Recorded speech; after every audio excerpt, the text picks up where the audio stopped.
What's up, guys? Today's show is going to be a little bit different, and instead of me talking about current political events, every Friday I'm going to be choosing a topic and giving the conservative belief behind it and the facts and logics that back up our belief system. Today I'll be talking about, does God exist? Once in this country, we didn't have to ask that question. This country was built off of Christianity, and in recent years, only 81% of Americans believe that God exists. Back in the 60s, it was 98%. And, you see this taking a toll on society. You see an increase of lust, gluttony, greed, sloth, wrath, envy, and even pride. I keep coming back to it. This is the America going on a downward spiral the more and more we push God out of our life. We have essentially, as a nation, turned our back on God.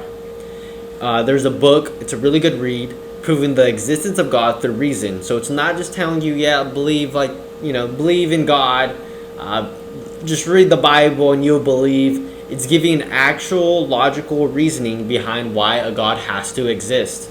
It is called 5 Proofs of the Existence of God by Edward Fesser.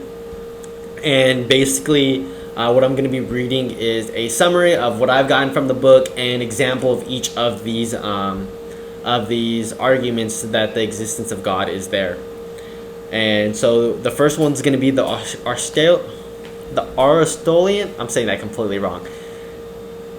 Aristotelian proof begins with the fact that there are potentialities that are actualized, and argues that we cannot make sense of this unless we affirm the existence of something which can actualize the potential existence of things without itself being actualized, a purely actual actualizer. And basically what this means is there has to be something that created something, but that something cannot be created by another thing, so there has to be a thing that created everything that was not created itself. A good example of this is when you have a seed. It has the potential to become a fully grown plant. However, for that to potentially be actualized, certain conditions need to be met. The seed needs to be planted in soil, receive water and sunlight, and undergo various biological processes to grow and develop into a plant. According to the Aristotelian argument, the potentiality of the seed to become a plant requires an actualizer, an agent or force that brings about the actualization of the potential. In this case, the actualizer would be the combination of the soil, water, sunlight, and the inherent biological process of the seed itself. But the argument doesn't stop there. It asks what actualizes the potentialities of the soil, water, sunlight, and the biological process. Each of these factors also has its own potentialities that require an actualizer. The argument continues to trace back these causal chains until it arrives at the need for a purely actual actualizer, something that is not itself in a state of potentiality, but can actualize the potential existence of things without being actualized. In this example, the purely actual actualizer would be the ultimate source of the laws of nature, the underlying principle that governs the growth and development of plants, the existence of soil, water, sunlight, and the biological process involved. It is sustaining force that allows the potentialities to be actualized, providing the necessary conditions for the growth of the seed into a plant. That is completely true, very logical. Something had to have created everything to be what it is, but it cannot be created itself. Now, the Neoplatonic proof begins. This is the next reason, or the argument of God's existence. The Neoplatonic proof begins with the fact that the things of our experience are composed of parts, and argues that such things cannot exist unless they have the absolutely simple or non-composite cause. Excuse me. The argument from composition starts by observing that things that we experience in the world are composed of parts. For instance, consider a table.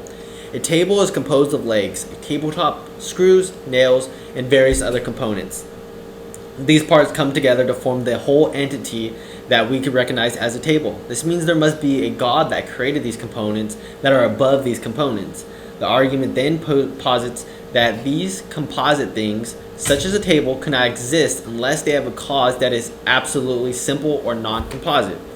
And to break that down just a little bit, what it's saying is Whatever created everything cannot have the same properties of the things that it's created. So it has to be above all divine, or else God.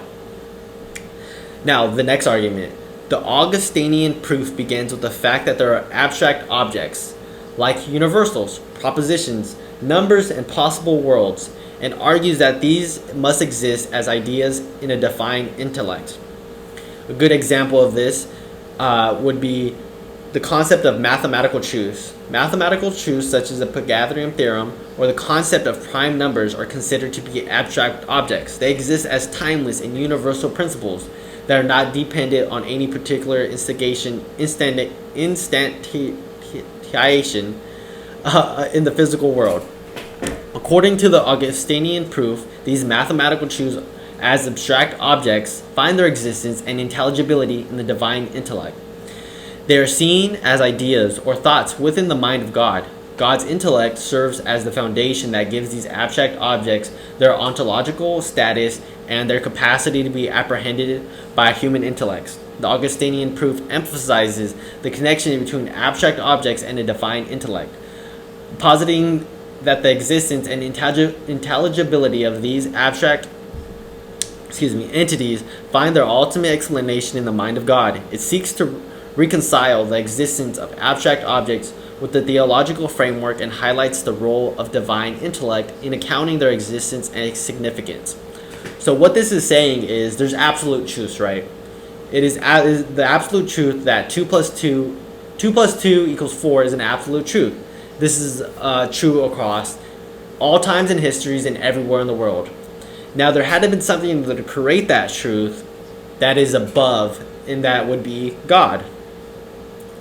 Excuse me. Now, the Thomistic proof. This is the fourth.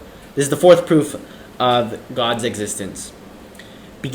So the Thomistic proof begins with real distinction in each of the things of our experience between its essence and its existence, and argues that the ultimate cause of such things must be something which is subsistent existence itself. The Thomistic proof begins by observing that in each thing we experience there is a real distinction between its essence, what it is, and its existence, that it is.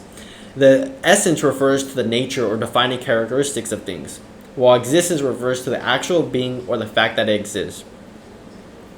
When we examine a book, for example, we can identify its essence as a collection of written words, ideas, and stories. The essence of the book encompasses its genre, plot, characters, and the overall content it presents. However, the existence of the book, the fact that it's an actual object that we can hold and read, is distinct from its essence. According to the Thomistic proof, the existence of the book relies on something external to its essence that imparts actual being to it. In this case, it could be an author who brings the book into existence by writing and publishing. The author's creative acts, separate from the essence of the book itself, give the book existence. In this example, proof would argue that the ultimate cause of the book's existence is something transcends in essence. It would posit that the book's existence is dependent on a source of existence, a subsistent existence itself, that allows the book to be tangible, actual object in the world. This proof suggests that the distinction between essence and existence points to the need for a fundamental cause of existence, something that grants actual beings to all things. It identifies the ultimate cause as the foundation for the existence of objects, including books, by going beyond their essential characters and recognizing the necessity of sustaining source of existence. So basically what this is saying is that something needed to create its essence and its existence in one that does not involve it as well. Now, lastly, the rationalist proof begins with the principle. This is the last proof right here. The rationalist proof begins with the principle of sufficient reason and argues that the ultimate explanation of things can only lie in absolutely necessary beings. To illustrate this, let's consider the example of a scientific experiment. Imagine a laboratory experiment conducted to investigate a particular phenomenon. The scientists carefully design the experiment, control variables, and collect data. They analyze the results and draw conclusions based on their observations. According to the rationalist proof, the principle of sufficient reason suggests that there must be an explanation or reason for the observed phenomenon. The scientists aim to uncover the underlying causes and principles that account for the results of the experiment.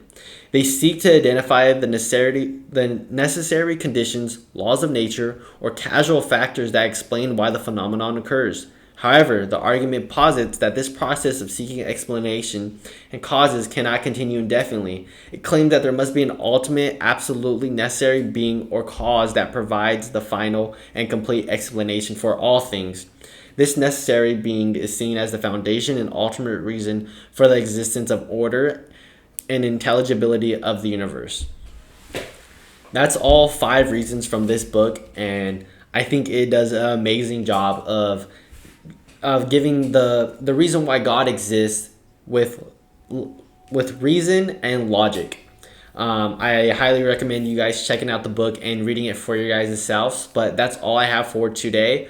Next week, we are probably going to do a poll and see what subjects you guys want me to cover next. Thank you, guys.